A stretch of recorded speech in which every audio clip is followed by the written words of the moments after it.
Okay, so we know Vivian. The table topic is, with this unseasonably warm weather, should we be concerned or should we just kick back and enjoy it? With this seasonally warm weather, should we be concerned or should we just kick back and enjoy it? Mr. Context Chair. We should sit back and enjoy it because life is beautiful. Life is a beautiful thing.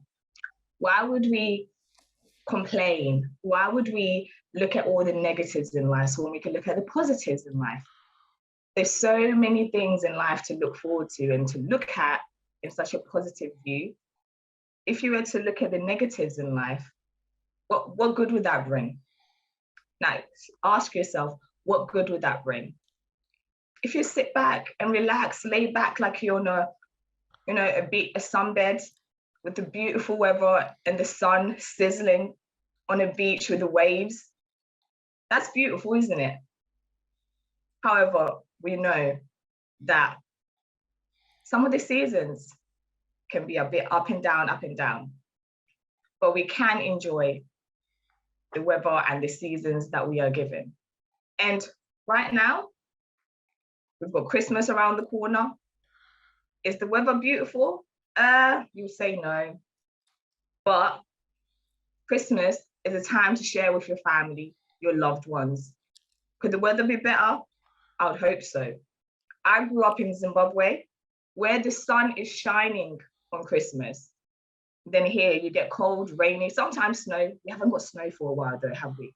So that's difficult. However, I would say with the seasons, we should sit back, relax, put our feet up. As I said, life is beautiful. There's nothing more beautiful than life. Mr. Contest Chair. Thank you, Vivian. Timer, if we could have 1 minute on the clock, please.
One minute.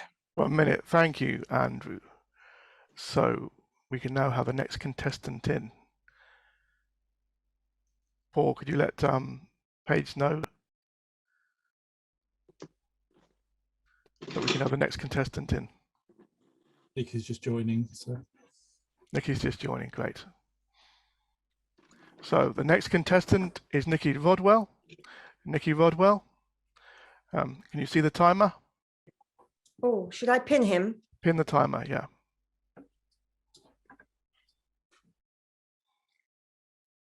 Okay, so Nikki Rodwell, the table topic today for this contest is, with this unseasonably warm weather, should we be concerned or should we just kick back and enjoy it? So with this unseasonably warm weather, should we be concerned or should we just kick back and enjoy it? Nikki Rodwell.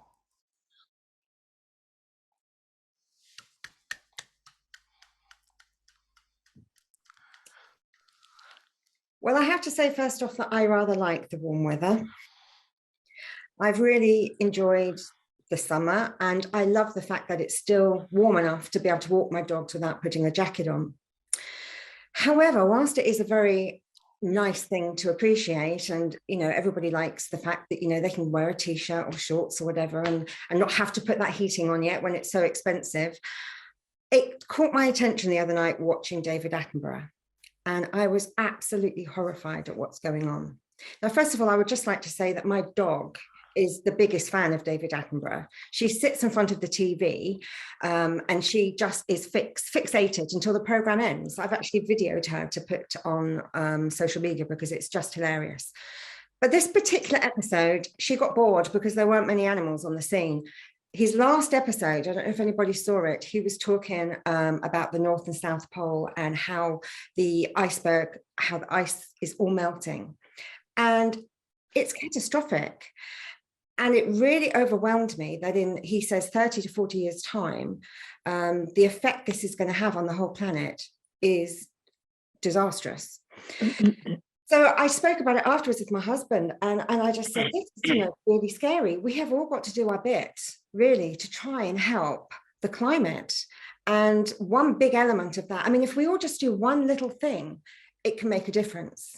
So, for example, I'm very careful what I use with my plastic. I use items that don't involve plastic. We can now go to the supermarket and put our veg into a net bag rather than a carrier bag.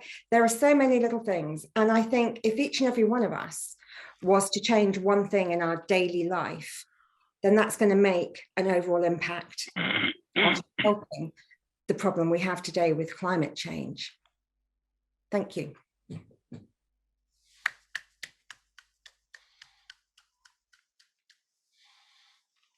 So timer, we're going to have 1 minute, please, so the judges can do their scoring.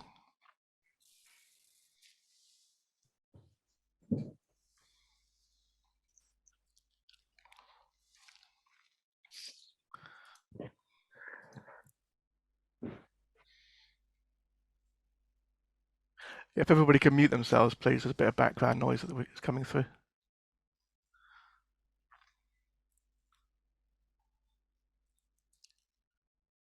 Everyone's muted apart from you now. Great, thank you.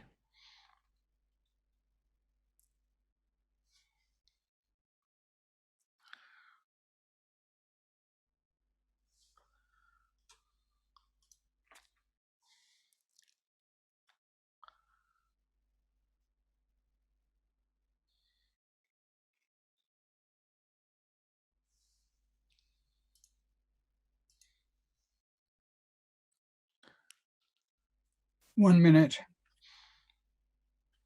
Thank you, Andrew. Okay, so we can now have the next contestant, Iman Tamimi.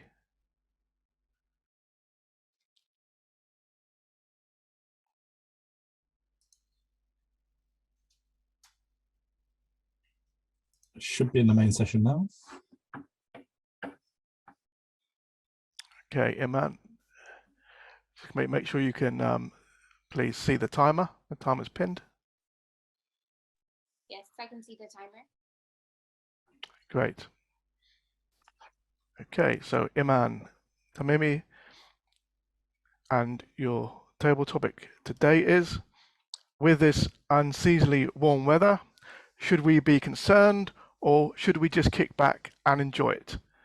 So with this unseasonably warm weather, should we be concerned or should we just kick back and enjoy it?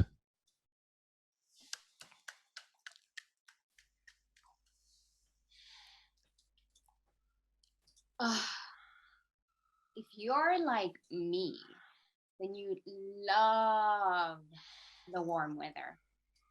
Now you see, I am from East Africa, and there's only 2 seasons there: the warm summer and rain. So you can imagine my surprise when I moved to the UK and there was only dark clouds, rain. And when the winter came, the cold seeped into my bones. But what's happening now is the world is getting warmer and warmer. Our obviously flat Earth is getting warmer and warmer. And why should we care that in a couple of years the sea levels are going to rise? Some parts of the world are just going to go under the water. Species are going to go extinct, you know? As long as we're able to enjoy this lovely warm weather in this short period of time, who cares what the next generation is going to face, right? So, now that the world, our flat earth, is getting warmer and warmer, I say we should sit back and enjoy this momentary warmth that we're going to experience. Thank you. Thank you, man. And Andrew, if we could have a minute, please, on the timer.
Hi all. 1 minute. Thank you, Andrew. Welcome, Ankit. So the next contestant is Ankit Vijani. Ankit, can you see the timer pinned? Yes, I can. Okay, great. So the next contestant is Ankit Vijani. And Ankit, the table topic today is, with this unseasonably warm weather, should we be concerned or should we just kick back and enjoy it? So with this unseasonably warm weather, should we be concerned or should we just kick back and enjoy it?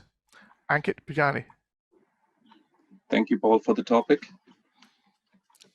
Right, with this unseasonably weather, I think your question, the answer is in there, I believe. So because it's unseasonal, right? We are in the middle of sort of a cooler temperature, but right now we're getting a bit of a warm spell. So I think we should enjoy it, sit back and relax. Anyway, even if you were not to relax or enjoy it, there is not a lot you can do about weather. And especially in this country wherein weather can be very unpredictable, I think we just have to make the most of it while we get it. And all the things, I know sometimes with the weather in the house, you might have packed all the clothes up, and you might have to sort of just remove those layers or take less layers with you. But that's one of the things which comes with it. And yeah, it is going to go back to the other unseasonal, the season. We will get back into the season soon, but for the time being, I think it's best to enjoy, sit back, do the things that we were not able to do while we were supposed to, or we were planning to do in the season. And yeah, I think to summarize, enjoy, sit back and relax. Thank you very much.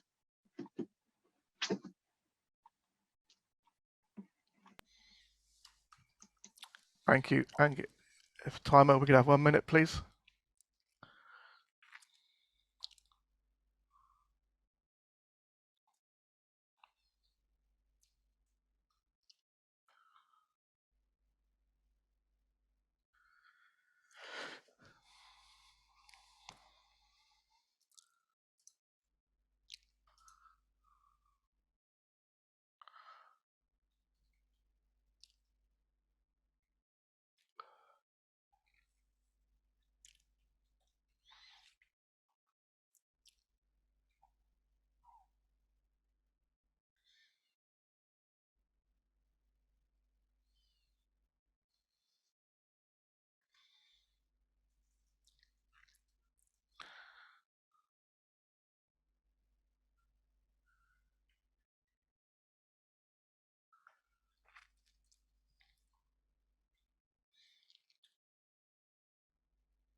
One minute, Paul.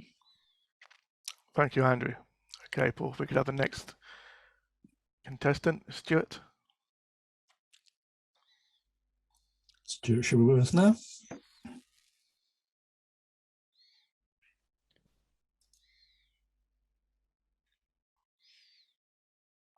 Okay, welcome Stuart to the contest.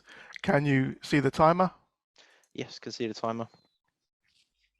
Great, so the next contestant is Stuart Watson, and today's table topic is, with this unseasonably warm weather, should we be concerned or should we just kick back and enjoy it? So, with this unseasonably warm weather, should we be concerned or just kick back and enjoy it? Stuart Watson. Thank you, Mr. Contest Chair. We should be concerned. We should be very, very, very concerned.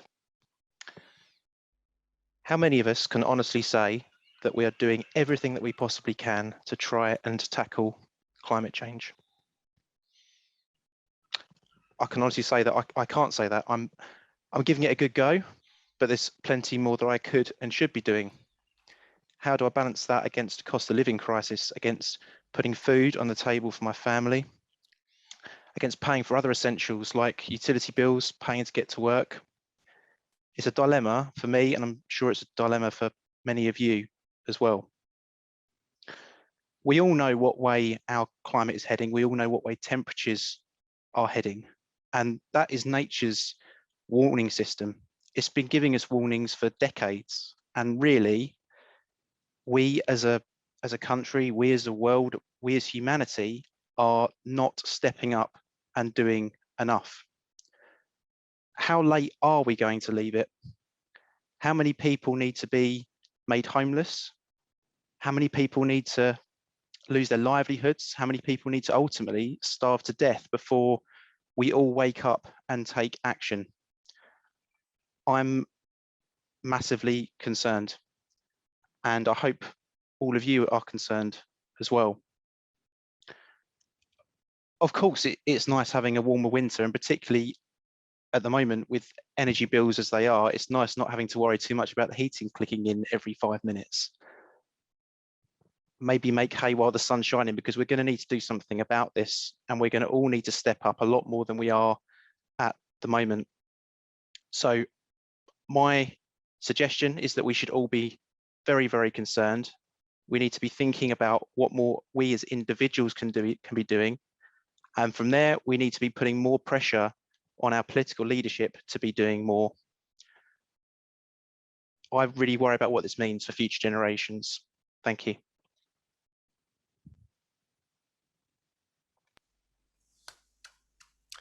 Timer, we have 1 minute, please.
One minute, Paul.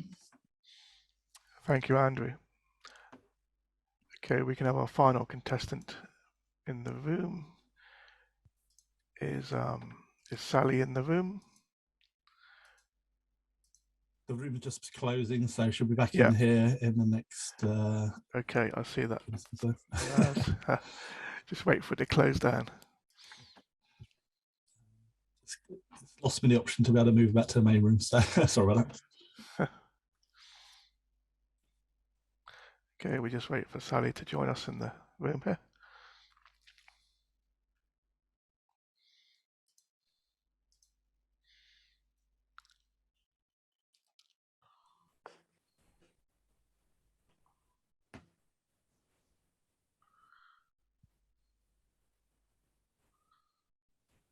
You should be here now, Paul. If I can see Sally. Oh, there we go. Hi, Sally. Welcome to the contest. Welcome back. First of all, can you see the timer? I can see the timer. Great. So the next contestant is Sally Thingston. And Sally, today's table topic is, with this unseasonably warm weather, should we be concerned or just kick back and enjoy it? So with this unseasonably warm weather, should we be concerned or just kick back and enjoy it? Sally Thingston. It would, of course, be lovely just to kick back and enjoy this unseasonably warm weather. I think in Britain, as we approach the winter months, we are looking forward for sunshine and warmth to get us through some of those deep and dark days. But we should be very, very concerned. World leaders are meeting in COP to talk about the effects of global warming and the unseasonable patterns of weather that our world is facing, because I think this is one of the greatest threats for humankind, the greatest threats beyond humankind for our environment, for our single planet Earth. And so the weather patterns are changing throughout our world, and these are bringing terrible threats to humanity. Droughts where there have been fertile lands and people are going hungry. Floods that have been beyond anything we could possibly imagine, more water than is needed to water the earth. And so people are being flooded out of their homes. Scorching temperatures. We love it in Britain when we get some very hot weather, but actually this year has been extremely arid and depressing for those who are trying to till the land and to feed the world. And so we should be most concerned, and we should do everything in our power to try and limit the increase of temperatures. And so we can begin with our own lives as guardians of creation, of actually making sure that we are so careful about our use of fossil fuels. And we go beyond to our country and to the world. And those leaders in COP are absolutely going to work, I hope and pray, that our temperatures are brought to within a reasonable time. So yeah, I'm going to enjoy this hot weather, but I'm going to work to make sure it doesn't exceed what is bearable. Thank you.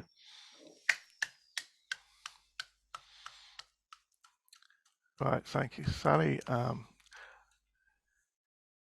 think it's 3 minutes now, right, to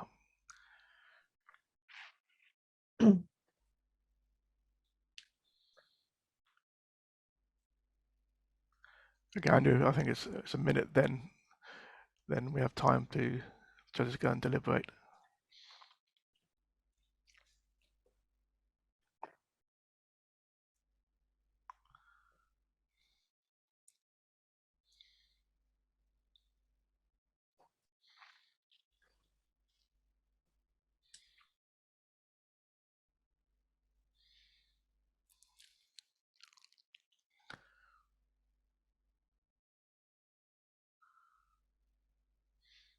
Yeah.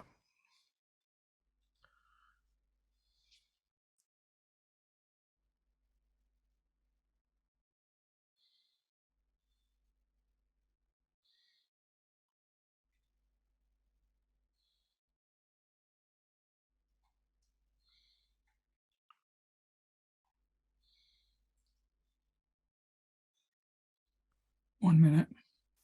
Okay, thanks. How would you like to play this, Teresa? You going into the room, or are you going to ask the judges to send you their results? So I think probably the easiest thing to do is to take all the judges and put them into the room with us. Then that way you can carry on with what you need to do. Yeah, that's fine. And then I'll send them back in once they have given us their ballots, okay?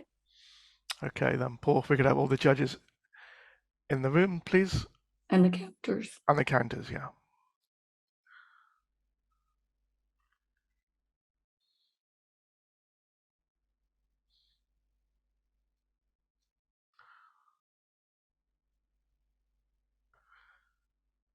They're just all filing out now. Okay, we wait for them to go. As I'll quickly join and Paul, just make sure they got everything they need. yeah, thank you then, Paul. Yeah, okay, if everybody's away, then just a tip for anybody who run a contest, I've been told about it before, you must make sure the judges are out before you start talking about things. You don't want to be influencing any of the results or anything. Okay, so that's great. Well done, all the contestants. All right, that's great contest. And what we can do, we can have a couple interviews before we go for the break, as we like to hear about our contestants. So I won't interview anybody that's in the second contest. So the first one on my sheet is Sally. So Sally Thingston, I'm just reading up your profile, and I guess the thing that can catch me is one of the first women priests in the Church of England. So can you tell us about that? When did that happen? Well, very interestingly, yesterday we marked the 30th anniversary of the vote to allow women to be priests. It took a little bit of time to go through Parliament, and I was ordained alongside lots of other women in Southwark Cathedral in 1994. So it was a historic, yesterday was a historic time. Oh, yesterday, 30 years yesterday, wow. 30th anniversary, yes, the vote. Yeah, so how do you find the experience then? Well, it was quite challenging at the beginning because there were maybe still people who were very unhappy about the decision. But over that 30 years, I think women have been readily accepted as priests and have brought a new life to the Church of England, a more inclusive ministry. Yeah, I mean, when I saw the information here, I did search on Google, and your diocese is quite interesting, right? Sort of Norfolk. I always quite like going out on those walks and finding those churches in the countryside. Yes, we have one of the highest concentrations of medieval churches in the world, which is quite a challenge. And particularly, we were talking about global warming not so long ago, but these churches are incredibly difficult to maintain and to heat. So in a British winter, a medieval church of unbelievable size in a small village can be quite a challenge to maintain. Do you put things like solar panels on churches now? Is that something that can be considered? We're beginning this, certainly. Yeah. It's quite difficult because people can be very protective of a wonderful medieval church, but certainly where they're not easily seen from the road, because churches are well aligned to have solar panels. And the Bishop of Norwich, who I work for, is the lead environmental bishop. So we're trying to act out environmental care within our own locality. Fascinating. So one more thing you like visiting unusual places. So can you give us an unusual place that you visited? Oh, well, before the tragic events in Ukraine, I actually visited Chernobyl about 5 years ago. Oh, wow. Yeah. To see the effects, the extraordinary effects of the nuclear problems there, and see the Chernobyl being returned to nature, really, trees growing up in the streets. So that was an extraordinary visit. So I have visited Ukraine. What was the most interesting thing you saw then in Chernobyl when you visited?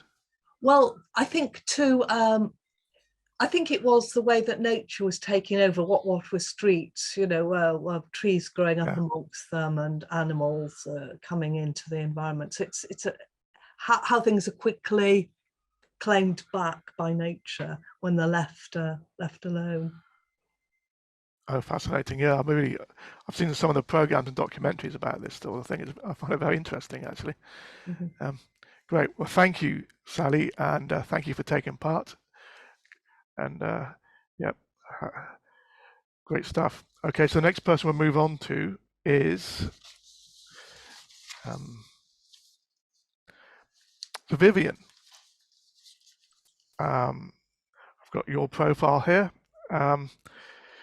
You've got a few interesting ideas, but let's pick out football then. Who's your favourite football team?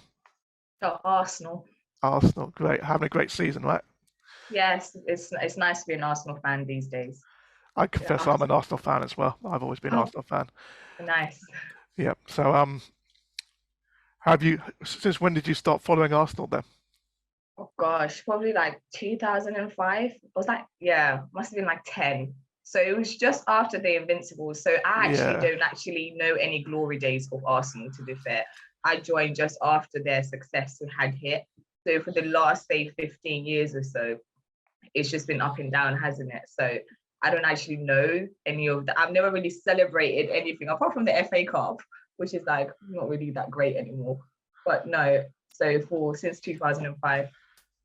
So hopefully this is your season then. Yeah, we hope so. But with Man City on our backs, we just have to look and see if something can happen because they're a great team. But if we can keep up the momentum, we're gonna do well. Great. Also, music then. So what kind of music are you into? Oh gosh, I'm like a person that dips in and out of different music. So currently I'm into like this vibe of listening to like jazz music, like the coffee jazz music. So I'll put that on YouTube, like see like your background, a little bit like that. So if you go on YouTube and type in jazz music, it would just have like a 3 hours of jazz music and it'll just be playing like coffee music and I'll put that on in the background. But like my normal go-to is there's a genre called Afrobeats. So it's like African music. So it's mostly like West African, like Ghanaian, Nigerian, but I also listen to a bit of Zimbabwean music. I listen to a bit of Caribbean music. I also like R&B, a bit of hip hop. So I dip in and out of different genres. So as long as the song is good in my eyes, I'll listen to it. So I'm not really a person that will be like, oh, I'm not going to listen to that because it's that genre, but I'll listen to any music. But I do have a preference of the ones that I've mentioned there. Great. Thanks, Vivian. Okay, then that takes us through to our break.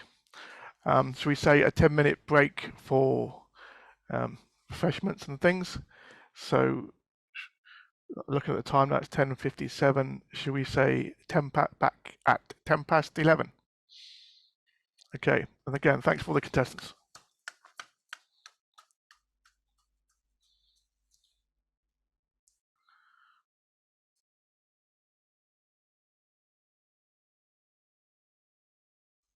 Of course, it's a break now, so everybody's free to chat if they want to.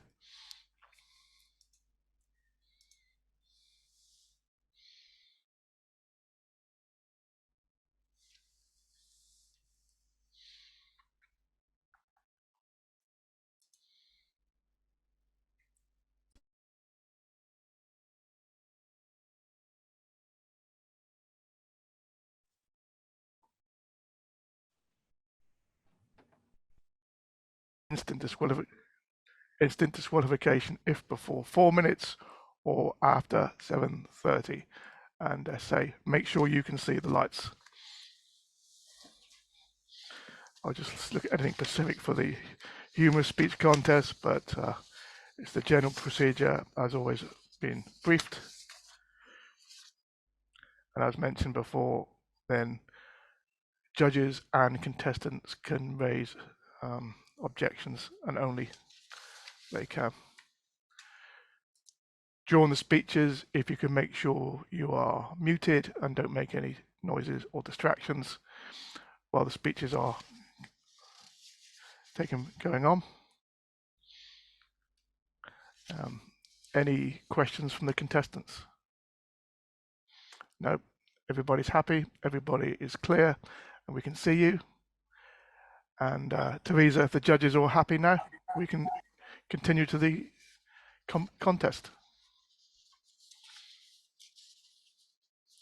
Okay.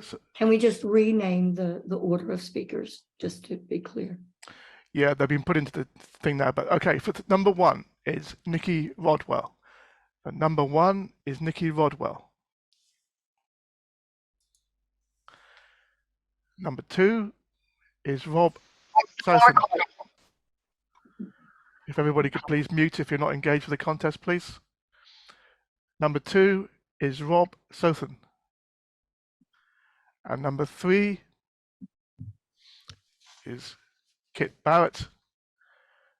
Number three is Kit Barrett.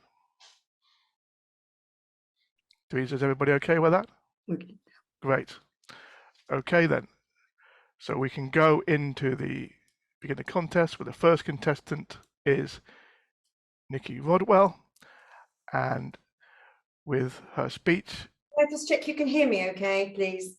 Yep, perfect, coming through, okay? That's fine. Yeah, we can see you as well. So the first contestant is Nikki Rodwell with the title of Speak to the Poor, 'cause the face ain't listening. Speak to the poor, 'cause the faint ain't listening. Nikki Rodwell.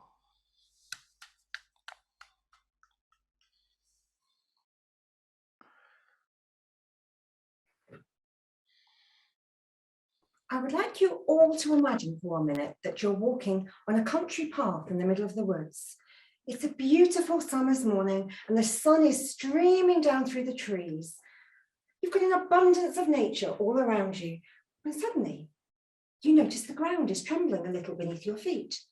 Something catches your eye to the left, and in the distance, you can see the fern is starting to do a shimmy and it's dancing towards you. The bushes start to part and you think, hang on a minute, have I woken up in the middle of an episode of Jumanji? Is an elephant about to jump out at me? You turn to look as the final bush parts and bang, Mabel has arrived. My black Labrador. Now Mabel really loves people, so much so she's going to want to greet you by jumping up and giving you a European style kiss, both sides of the face. But if you're lucky enough to have your own dog with you, she'll be far more interested in sniffing your dog's bottom than she will be in meeting you. However, if she's going to do both, I think I know which order I'd prefer her to do them in. I bring Mabel to the table today because I believe Mabel is a truly unique dog. And I believe that all dogs teach us something about ourselves. Do we have any non-dog lovers in the audience today? Well, if we do, I believe you will also have a smile on your face and be convinced after you've heard my stories about Mabel. It started off well. Being a responsible dog owner, I took her to puppy training classes when she was just 4 months old. She was top dog. She won the #1 rosette. She was the envy of all the other dog owners. She knew how to sit. She knew how to stay. She even knew how not to jump up at people. But as any responsible dog owner knows, this isn't a true sign of how your dog's going to turn out. No. 6 months came, the teenage years, and Mabel learnt the art of selective hearing. She would be out in my garden and I would be calling her to come on my command. I would rattle the food bowl, dangle her lead, bang a tin, but no, she just sat there with her nose in the air, as if to say, talk to the poor, because the face ain't listening. Well, I knew some serious work needed to be undertaken. So I spent 30 minutes every day, just one-to-one training with Mabel. I left my other dog, Chester, at home. Yes, I have another dog. He'll be so glad that he got a mention. And Mabel and I would work closely together.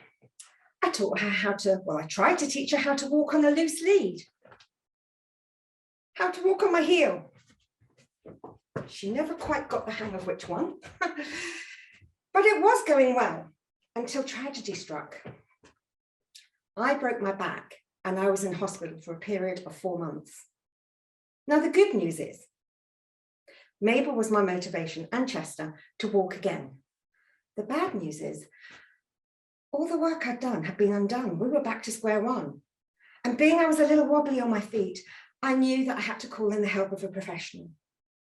I spoke to the dog trainer on the phone and she said, Nikki, by the time I finish, your dog will be obedient, well-behaved and calm. You will no longer need that nose halty. For anyone that doesn't know, a nose halty is a rope lead that you put around their nose so that they can't pull you too hard. Well, she arrived at my garden gate to be greeted by Mabel, given a European kiss. And on Mabel's descent, she accidentally tore the pockets off of her cargo trousers. It didn't bode well. We both got into my house and we shut the front door and we sat with Mabel on a lead and waited for my friend to arrive. She arrived on cue. Now, she's a particular favourite of Mabel's, and she was under strict instructions not to put a single limb through the door until Mabel was calm and could greet her nicely. Well, it was like a game of hokey cokey. In, out, in, out, in, out, shake it all about. 1 hour later, £60 lighter, the dog trainer said, Nikki, I suggest you use a nose halter. And she left. Now, not to be defeated, I found a book, and this book was called Total Recall, not by Arnold Schwarzenegger, I hasten to add. And this book claimed that Mabel would come to a whistle within 3 weeks of training. And believe it or not, it actually worked. 3 weeks later, and half a pound of roast beef, Mabel could be hurtling towards somebody and 3 toots on my whistle, and she'd screech to a halt, turn round and come back. We had it sussed. We were out one day on a particular favourite walk of mine, a lonely spot, because I like to go to deserted spots with my dogs. And we were walking back on our return to my car, and I let the dogs run ahead of me. Well, Mabel went just out of sight, and as I approached my car, I realised I was no longer the only car in the car park. I approached a little bit tentatively, and I saw that there was a car with a man sitting in it. This old man had his door open, reading a newspaper, or at least he had been. There was now a black Labrador sat next to him on the passenger seat. Not knowing what else to do, I grabbed my whistle and I blew it 3 times. And being the obedient dog she is, she clambered back over him, his newspaper went flying, and she tore back to me. Now, Mabel might not sound your ideal dog, but at home she is an absolute treasure. She's the only dog I know who eats her food lying down on her stomach. She's the only dog I know that can do impersonations. She does a great one of Chewbacca from Star Wars. And of course, being a black Labrador, she likes to greet people at the door with something in her mouth. Often a pair of socks or knickers from my laundry basket, but nonetheless, best of all, she knows when I'm sad, and all 30 kilograms of her magically turns into a lap dog. She climbs up on my lap and she gives me a great big Mabel hug. So you see, Mabel's taught me so many things about myself. She's taught me persistence. She's taught me persuasion, and she's taught me patience. Best of all, she's taught me unconditional love. And that works both ways. And before I leave, Mabel asked me, for any of you in the audience who may not have smiled so far, if she can do it, she says you can do it. Thank you, contest chair.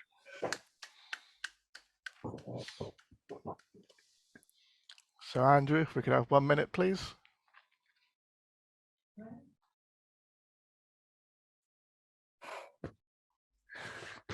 I hadn't pinned the timer, so I hope that was in time.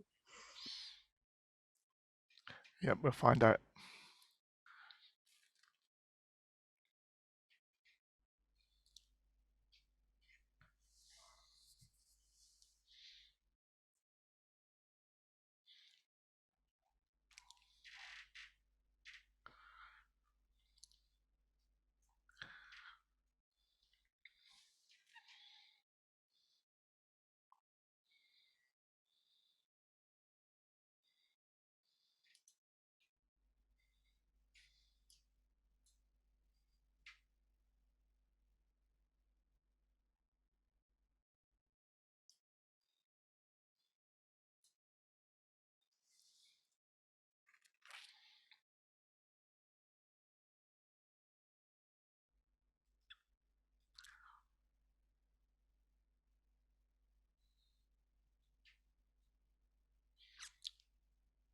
One minute. Thank you. Okay, the next contestant is Rob Southen. Rob, have you pinned the timer? You can see the timer okay? I can see them. Can you hear and see me okay? Great, yes, we can see you fine. Okay, the next contestant in the humorous speech contest is Rob Southen with My Youngest Teachers. My Youngest Teachers, Rob Southen. About 8 years ago, I found out that I was going to become a father for the first time. And in that time, I've learned quite a lot. Some things about myself, some things about parenting, And unfortunately, things like exactly what it feels like when you put your hand out and discover you didn't quite put that nappy on properly, and it's 3 a.m. the night before the big meeting. Contest chair, fellow Toastmasters, let's not forget you beautiful judges. My children are my youngest teachers. Now, on discovering I was going to become a father, I quickly learned that I'm much calmer about this situation than my wife, Stella. It's fair to say, though, that she had to come to terms with a new life inside her to nurture and protect and ultimately give birth to, which I think you'll agree is quite daunting if you've never done it before. I, on the other hand, had a long wait and a newly appointed designated driver. I'll admit it was tough, but I survived. Now, in the lead up, it's fair to say, though, that my cums did escape me the night that Imogen, my eldest, was born. I managed to compose myself, though, and I did set a personal best from home to the hospital. Now, in the lead up to the big day, like many soon-to-be parents, we attended some antenatal classes. And I was desperate to be the supportive husband in the delivery room, to be that rock that Stella needed, and to just see how much help I could be. None is the answer, unfortunately. I remember getting there, Stella was on the bed, leaning forward, and she was using the gas and air. She was down. She was going at it like a millennial with a bait. I thought, this is it. This is now or never. It's time for some antenataling. Or so I thought. She was there. I was like, starting to panic. What did they tell us? What do we do? Oh, you stroke back. Check how she's feeling. How are you feeling? Like I'm trying to push a baby out. Yeah. Sorry about that. What else? Oh yeah, breathing. Don't forget to breathe. Yep, good. I can see you've got that covered. Lead you to that. And so despite all of my expert help, Stella did a brilliant job. And less than 6 hours later, we were holding our new baby Imogen. We even got to take her home that night. That's when I learned about tiredness. Now, for anyone out there without children, did you know that there is a whole new level of tiredness that can only be achieved with a newborn baby? Now, I've done early shifts, late shifts, night shifts. I've even been known to do the occasional all-nighter. And nothing, let me tell you, nothing compares to a few nights with a mini-me at home. Now, fast forward a few years, and I'm lucky enough to have 3 beautiful daughters. But this may not shock you, small children are not the greatest at following simple instructions. How many more times? Don't do that. Will you please leave your sister alone? Just lie down, be quiet, go to sleep. Might as well be in a foreign language, all the good it does me some days. But watching children grow up is one of the greatest experiences I think anyone can ever have. Whether it's your own children, nieces, nephews, friends, kids, it's brilliant. And watching them interact with the world in situations for the first time is fascinating, especially when you get to see their interpretation of what it means to them, because it's totally different. And we have a book that we write down these experiences in at home, the sort of thing that we like to go through and reminisce about, or that I intend to bring out should boyfriends ever appear. And I want to share with you some of my favourite things that have come out of it.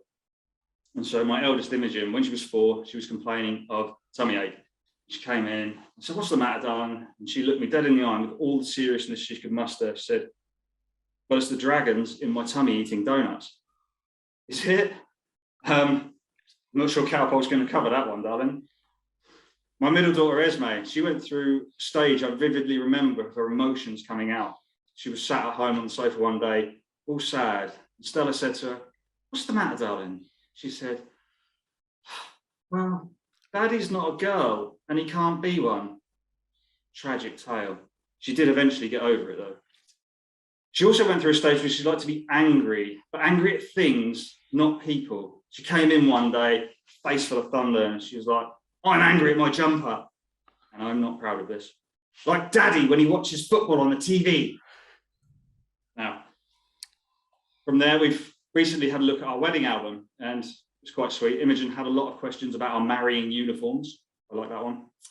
And we were sat having dinner the other night when Esme loudly proclaimed, completely unprovoked, I want a chicken wing tattoo because I love chicken wings.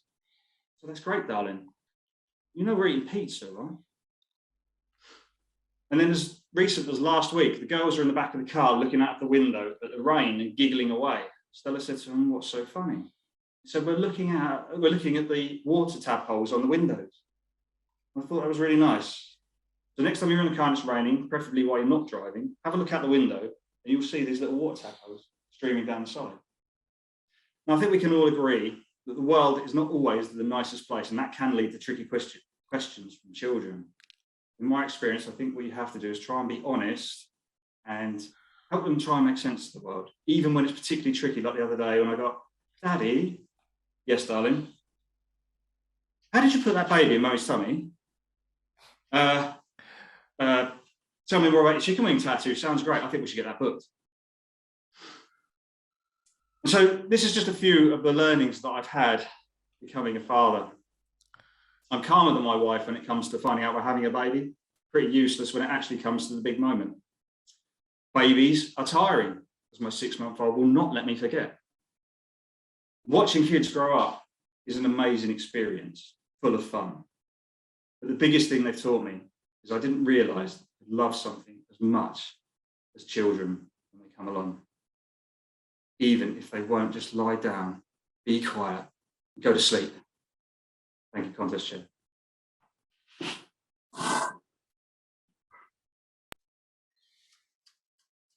Okay, Andrew, if we could have 1 minute, please.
One minute, Paul.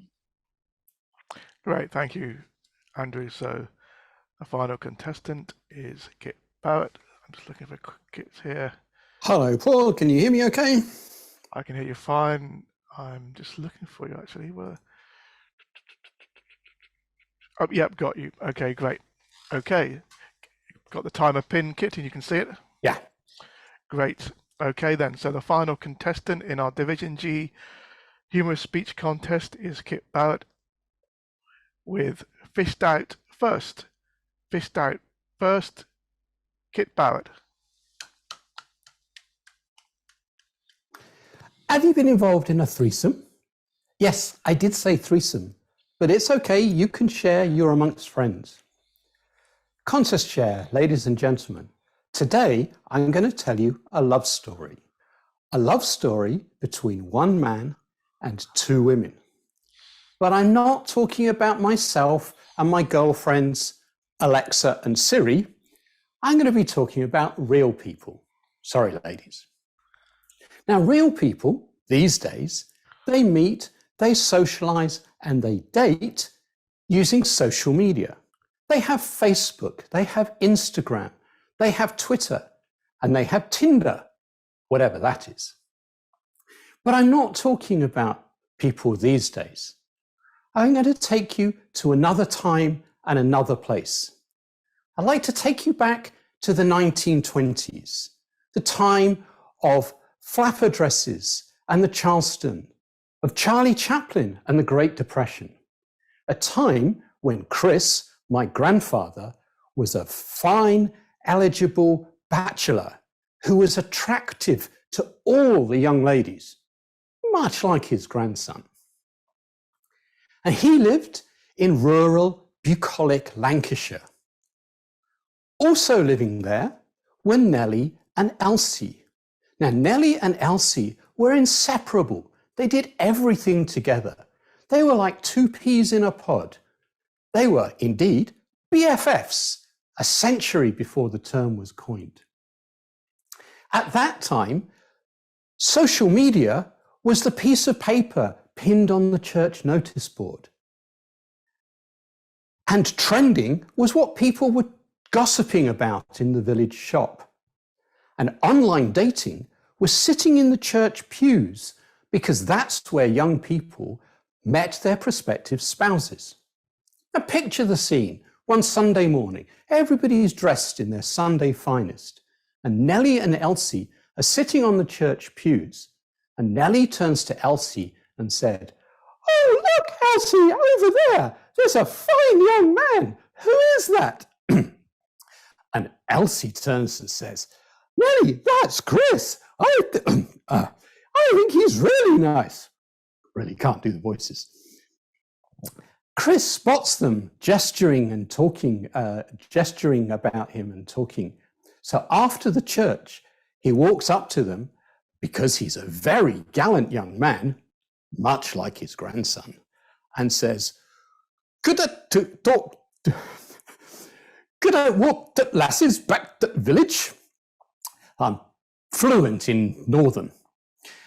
And the three of them, walk back to the village, down the green leafy lane, past the golden fields of wheat, and up to the babbling brook.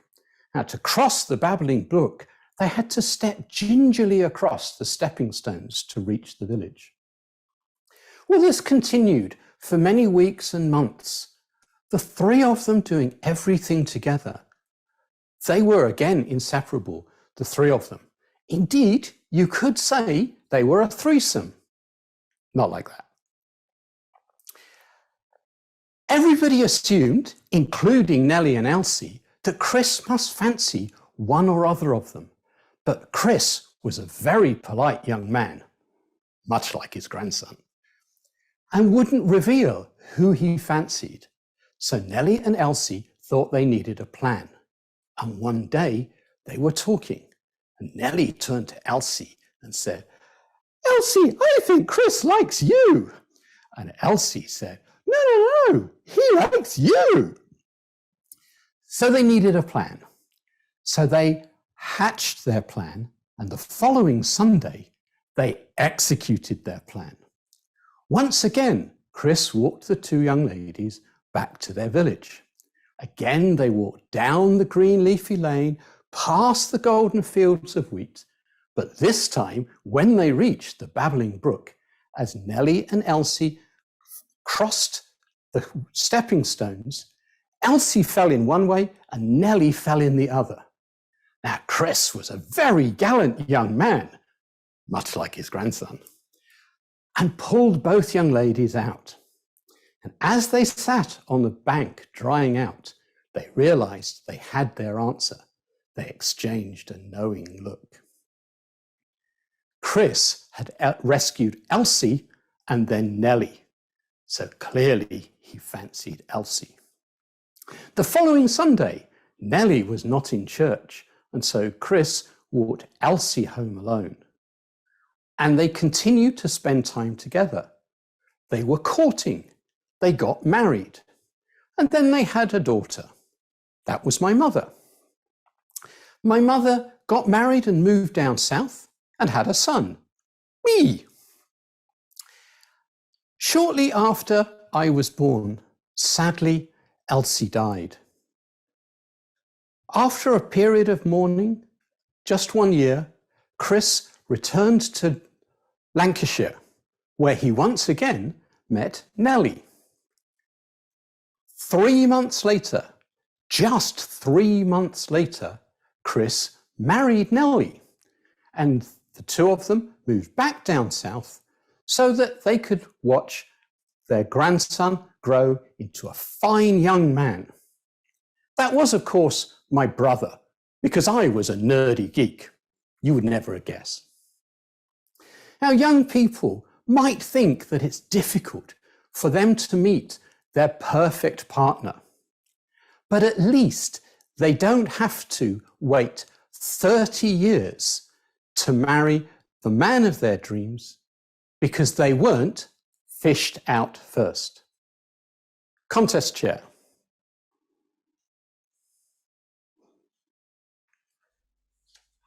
Great, thank you, Kip.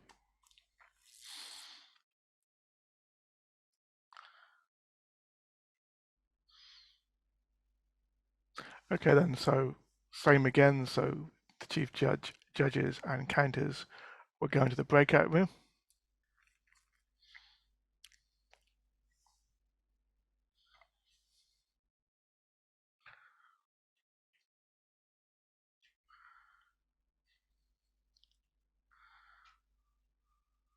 Give me 1 second, Paul. It's just saying close all rooms, not open all rooms. So Right, okay, that's okay, fine. There we go.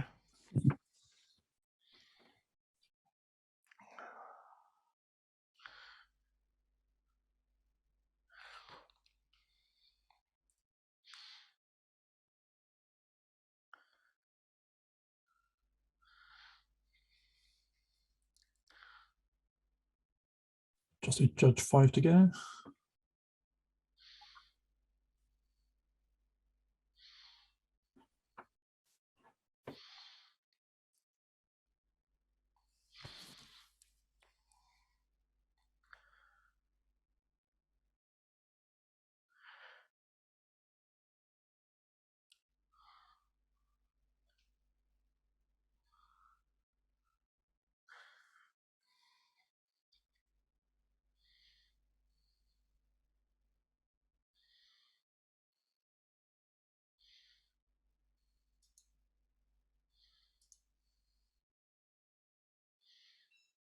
Still see judge 2 here.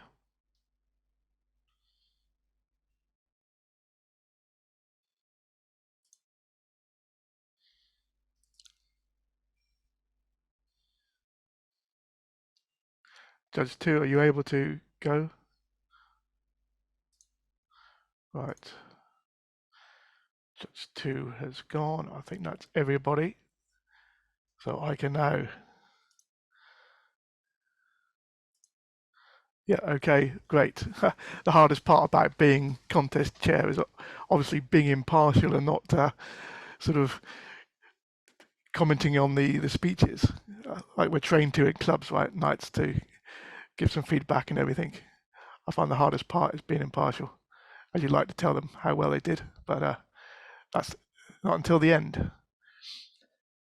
Okay then, so while the judges are in there deliberating and working on the schools, we can do some more contest interviews.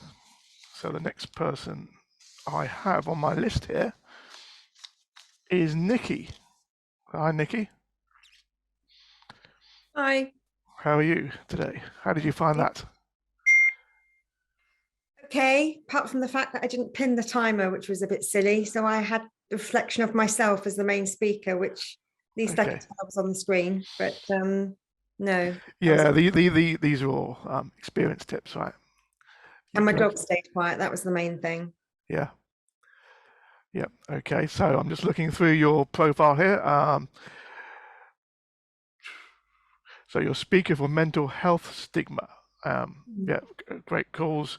Got involved in a bit of this a couple of years, just before COVID, actually, with we did a hackathon and we created mental health apps. So how do you are you involved with this? I'm on the speaker list for WI, and Okay. I've done a speech for the Rotary Club as well, where I go and present a 40-minute speech talking about my experience, how I broke my back, and I'm an advocate for mental health stigma, trying to remove it. And I have a pretty unique situation where I was at the bottom of the pile, both physically and mentally. So I have a great opportunity to get the importance over. And I think people learn from others' first-hand experience. Yeah, great. I see you've got your published memoir writer as well. Hmm. How long did that take, and what did you learn from that, and what challenges did you have doing that? I actually got it from pen to publish within 6 months. I did it in Right. the lockdown as a project and absolutely loved it. I guess my own stigma to do with mental health was very much revealed during the writing of the book, and it got me to confront it and look at it. And actually, when you face the beast, it disappears, it vanishes, you overpower it. So it was hugely empowering. And I had a great editor, and I got it to print really quickly, actually. But my book I'm writing now it's been over a year, so it's a whole different ball game when you're writing fiction. It's almost easier. Yeah, okay, right. Yeah, I've been involved a bit of writing myself. I mean, I think if you've got the idea in your head, it just comes straight out, right? If you have to do a bit more thinking about it, it does take a bit more time. But you learn as you go. Yeah, that's right. Think of the people you're going to be reading it, right? So you play piano as well. How long have you been playing piano?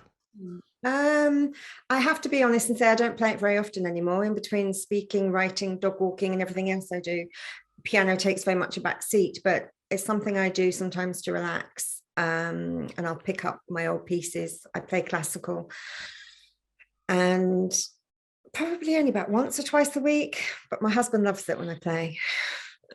Yeah. Do you find like the piano and the mental health go together, like improves it? It can do. I do find if I'm feeling a bit low, or I want to switch off and relax, then I will play Beethoven's Moonlight Sonata or something. But I am quite rusty. I used to be quite good in my day, but I passed it on to my children, which is the main thing. They're all musicians. So yes, it takes pride of place in our entrance hall now, my piano. So I can't really ignore it like I did in my last house. Great. Well, best of luck with the next book then. So hope that goes well. Thank you very much. Right, the next person coming up here is Rob Southen, and I've got a list of hobbies: football, NFL, cars, drawing, engineering. Some of those things I'm interested in. NFL then, did Tom Brady play too long? Probably not, to be fair. I mean, still been winning maybe this season. It's a strange one. There's a couple of greats who are not having good seasons. Yeah. But I think he's not ready personally to give up, and no. He's hanging on in there. But I mean, he's still breaking records, right? Sorry? He's still breaking records. Yeah, I mean, partly because he's got the longevity in the game that I think if you can play long enough, you will end up breaking quite a few records. Yeah. But he is undoubtedly the greatest, certainly quarterback to ever play the game. Have you seen any games? Yeah, so for the last 8+ years, maybe more, I've had season ticket for the international series. So whenever they come to the UK, me and a friend go to the game. So I think I've been to over half of all the games played in the UK now. Great. Yeah. Okay. Well, yeah, I did actually live in Tampa for a time, so I did know about the Buccaneers at that time. That was years ago. So it's interesting to see them coming on, winning it with Tom. Yes. Yeah. Right. So engineering. What type of engineering are you interested in then? Well, so by profession, I'm an engineering manager. Okay. I like all kinds of engineering, to be fair. It's just sort of something I fell into. I had an interest from an early age, but didn't really pursue it actively, and ended up quitting school halfway through my A-levels. My mum had the foresight to make me go and do something proper. Trying to managed to get an apprenticeship as an electrical engineer and built on it from there, sort of thing. So, but yeah, all things engineering I find interesting. Just how things work. Yeah, I come from a family of engineers. I do engineering. You can't beat it, really, can you? I just given a podcast to some STEM thing about it, actually. Okay. I find that quite interesting, just telling them about the story. Yeah. Yes. I do wonder, is it because you were given a train set when you were like 3 years old, and that kind of creates that interest? Yeah, for me it was Lego. Yeah, Lego and train sets. I think Yeah. when they talk about getting people into STEM and engineering, they've got to go for the 2 or 3 year olds and give them Lego and train sets. I think that creates that lifelong interest in engineering. it goes into software and everything else. It's a way of thinking, right?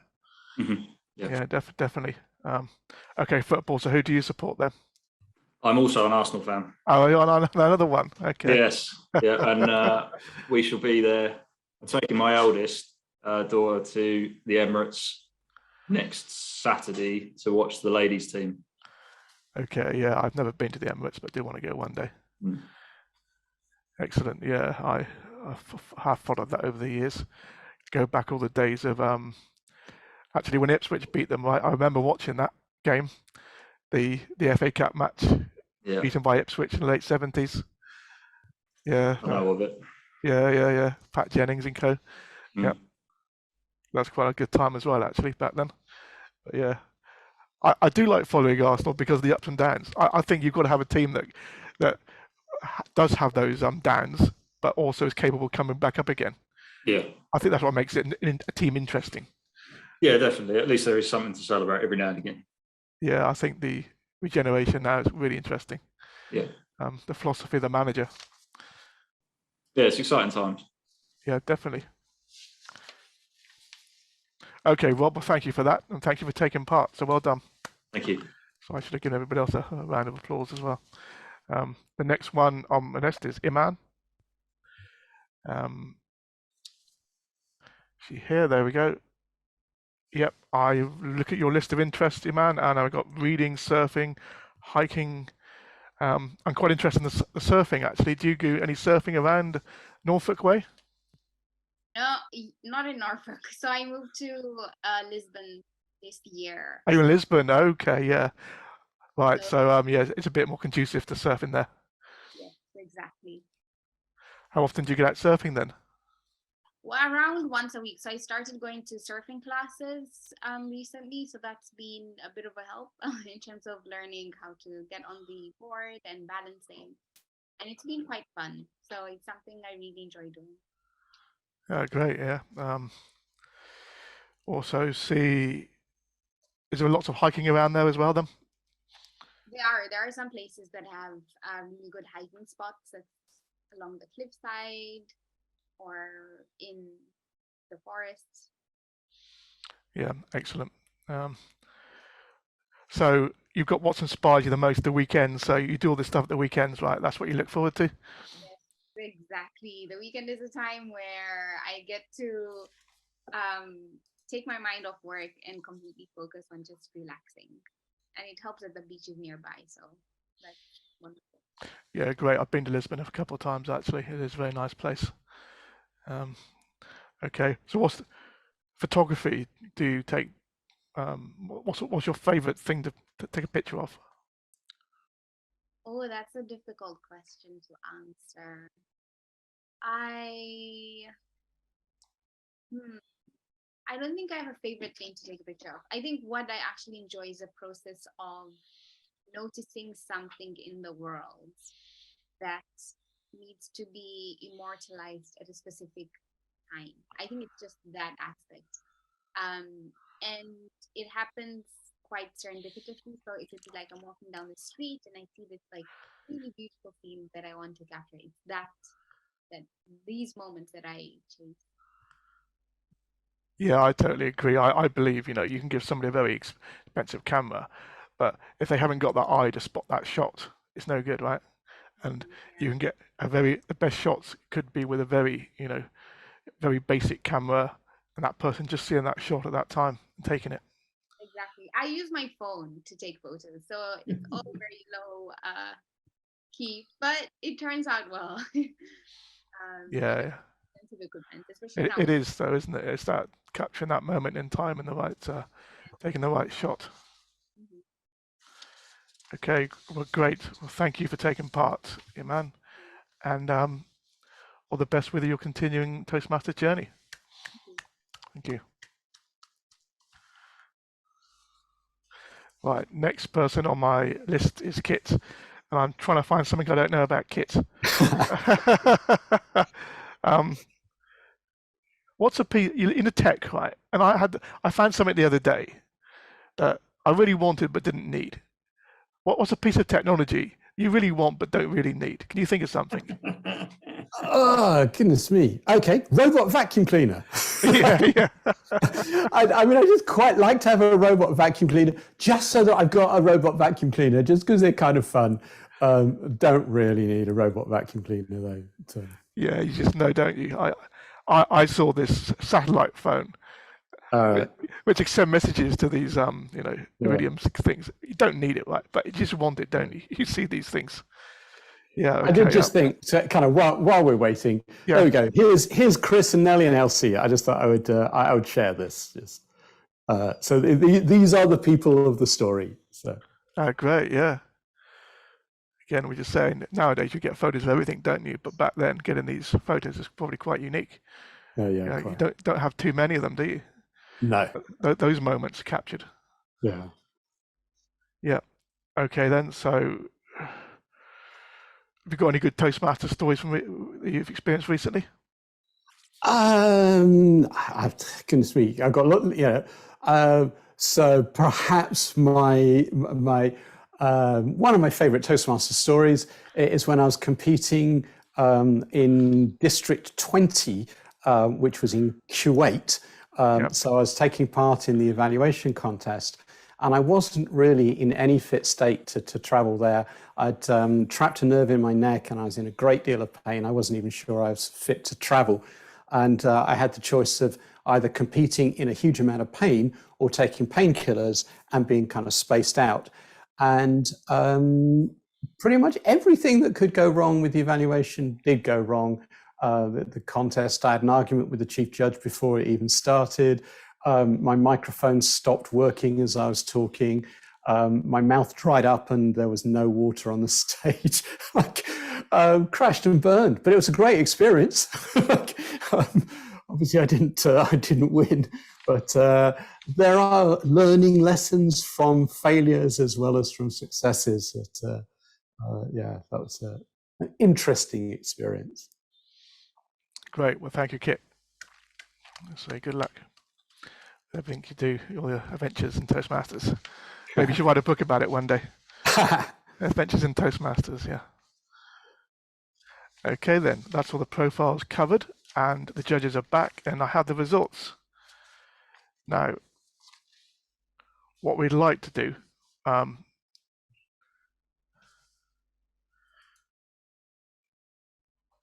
so I've been doing that. I've got a few messages coming through, so I'm just going to track through the messages, just make sure everything's in order.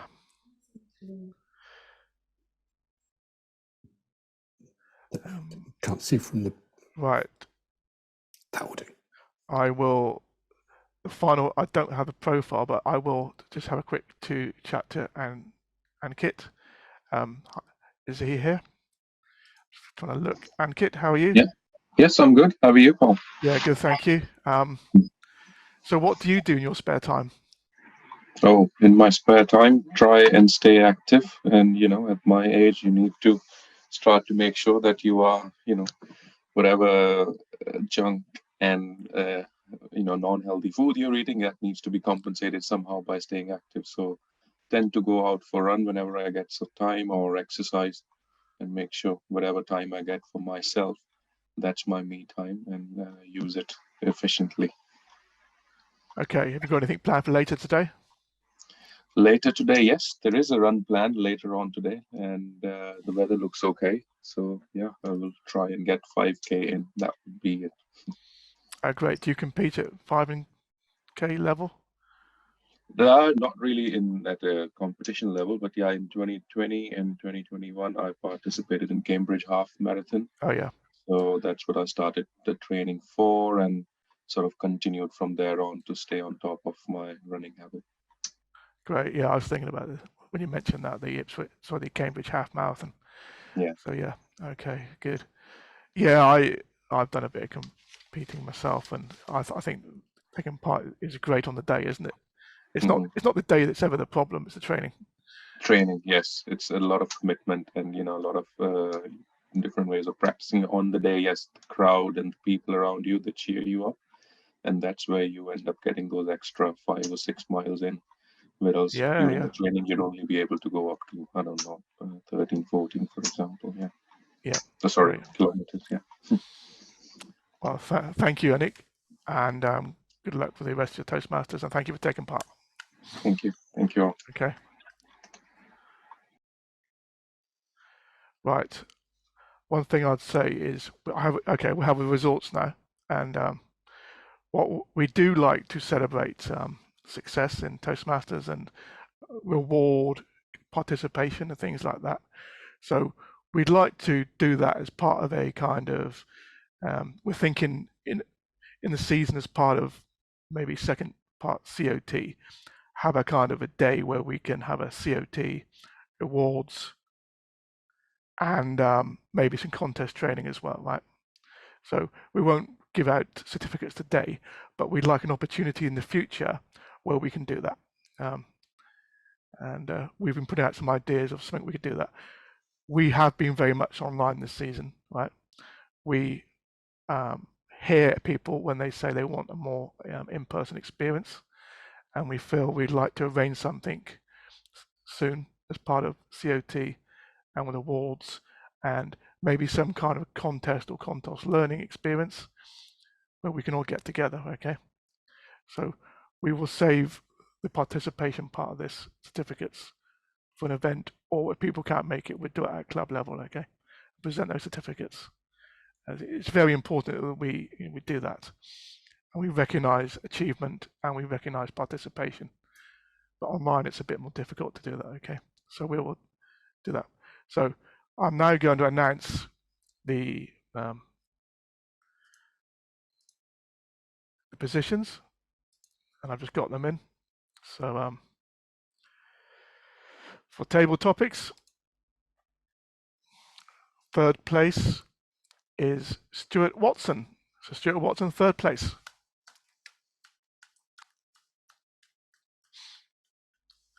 Second place is Imam Tamimi. Imam Tamimi in second place. Well done. And first place, and one person from each contest is going through to Dsitrict, is Sally Thinkston. So well done, Sally. And I believe that will be held at the Dsitrict conference later on in the season. So well done, and we'll be supporting you and giving you all the help we can. And I would like to suggest anybody that's been on today, to all the contestants actually, if you want to provide some feedback, improvement points, please do that, right? Now the contest is over, we can say we want people to go through, we want to win it, right? It's Division G, really. I can be impartial about that because, we're supporting everybody here and we'd like to see you have your best opportunity to win the contest. So if anybody would like to provide feedback to the contestants, please do it, and particularly help Sally, who will be going through to the Dsitrict contest. Okay, so well done, Sally. Oh, yep, and no time disqualifications either, so that's great. I was pretty figured out because everybody was there. And for the humorous speech contest, again, no time disqualifications, so well done, everybody was in time. So third place is Rob Southen, so well done, Rob. Second place is Kit Barrett, so well done, Kit. Second place. And first place was Nikki Rodwell. So Nikki Rodwell in first place. Well done, Nikki. Yeah. Well done, winners. Yeah, you're going through to the Dsitrict contest. And well done, everybody, for taking part. Okay. I thought that was a very good contest, actually. Yeah, high standard. Everybody's improving their game. Even though it's online, I felt it's a very good one. And I would now like to thank everybody who's made this go so smoothly, right? This seems so like fluid, but believe me, this takes a lot of work, right? We've been running contests from club to area to division over the last month or two. Well done, everybody who's taken part, who's run the contests, taken rows, and made this possible, right? Thank you to the area team. That's Vicky, Chris, and Paul. A fantastic group, really helping this year, right? We've put everything's going very well, And please support these people, right? So in the second half of the season, when we do it again, please engage as much as you can at club level and area level, and just take part. If you're not a contestant, then please take a role. I feel that taking a role in a contest is part of learning how to be a good contestant, right? You know, being a judge in a competition, you really focus on the what it's about, and you learn a lot just by being a judge. I feel it improves your active listening, and you just pick up on points you wouldn't do just being a casual observer. So yeah, great everybody, and the team that helped me today. So thank you for Teresa, reliable as always, Paul as a Zoom master, and Paige in the background there helping with the Sergeant of Arms activities to the table topics, right? So yeah, a big round of applause to everybody who's taken part. And today's guest of honor is Elizabeth Jordan, who is the District Program Quality Director. I'd like to hand over to Elizabeth to say a few words. Thank you, Elizabeth. Thank you, Mr. Division Director, past International Director, past District Director Daniels, and fellow Toastmasters. The District Director, Brenda Lannon, was meant to be here today, but she couldn't make it, so I stepped in at short notice, and I'm absolutely delighted I did. What a great contest. Paul mentioned that things have gone very well, and I know from experience, if things go as well as they did today, there was a lot of hard work behind this. So to all the organizers, the Zoom masters, the contestants, all of you, thanks very much. A tip I would give you is you'll be doing the same thing in a few months' time for the international speech and evaluation. So get your team together early, get your judges early, and have an equally wonderful contest. Conference that slipped out because obviously it's at the top of my agenda. The winners will go through to next year's district conference, their first ever hybrid conference. Save the date, 26th to the 28th of May. Put the date in your diary.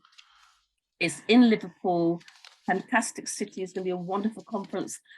We have, of course, one of your own as a conference consultant, Sue Eastman, who has the distinction of being the conference director for the very last face-to-face conference we had in 2019.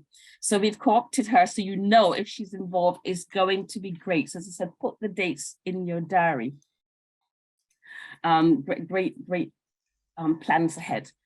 From the district and from Toastmasters, generally, still challenges of membership growth, challenges of growing new clubs, and so on. It's the same, but what I would like to say in D71, everything we're doing in the team, in the program quality team, is to help you.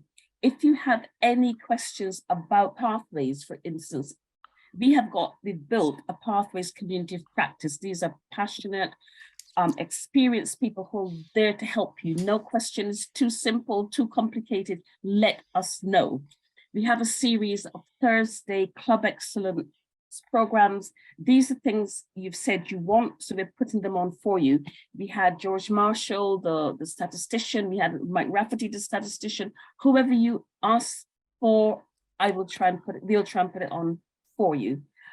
If you've got any questions, as I said, about contests, anything at all, please let us know.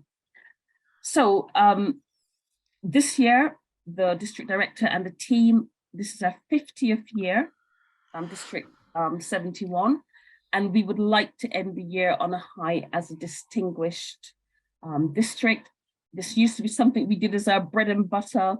Obviously, hasn't happened in a few years, but I think this year we've got a good chance to do it if we all get behind that and do our best. So asking you, please, hands on deck, help the district, help your members, help the clubs, and let's stand on that platform and applaud District 71 along with the others. So finally, thanks again for a great contest, great speakers, great organization, and I wish you all a fantastic afternoon. So back to you, Mr. Division Director. Great, thank you, Elizabeth.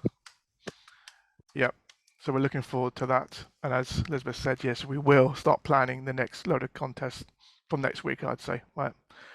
That starts with getting people up to level 2 so they can take part as judges and being contestants, I'd say. And that helps with DCP as well. So it all works together in driving quality across the organisation and our clubs. That's what we're really here for, right? Quality clubs, quality meetings, so we can enjoy everything. Okay then. So again, thanks for everybody taking part.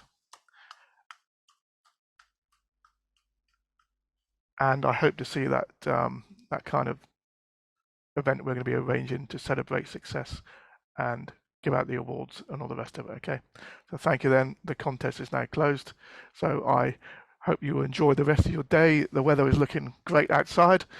I can see lots of sun. It's very warm. And Teresa's there. She took part in the tech. Do you want to speak, Teresa? Do you want to give a plug for the book? Oh, okay. I'll give I'll give a plug for the book. Because we have gone through 50 years in District 71. We wanted to have a recognition of that. And Ted Corcoran, quite under his own steam, decided to write the history back in 2014 when our district split from District 71 and rebirthed into 2 districts, 71 and 91. And we didn't want to lose the history. So what we did, with it being this 50-year anniversary, we updated the book along with myself, Freddie Daniels, and Bob Ferguson, working closely with Ted Corcoran. We updated the book and we've published it. The district is selling the book, and I've put the link in the chat box. So if anybody wants to purchase it, it's an absolutely fantastic read, giving you information all the way back from 1935 up to today's date. So if you love history, there we go. Elizabeth has got a copy of it. She's showing us right there, pin her. And yeah, I just have a really good read, and all of the profit goes back to the district so that we can encourage and make sure everybody gets what they need as a member. So there we go. It's my plug. Great. Thank you. Thank you, Teresa. Right then, so we can close the contest. So thanks everybody. Enjoy the rest of your day. And if the area directors could just hang on a minute.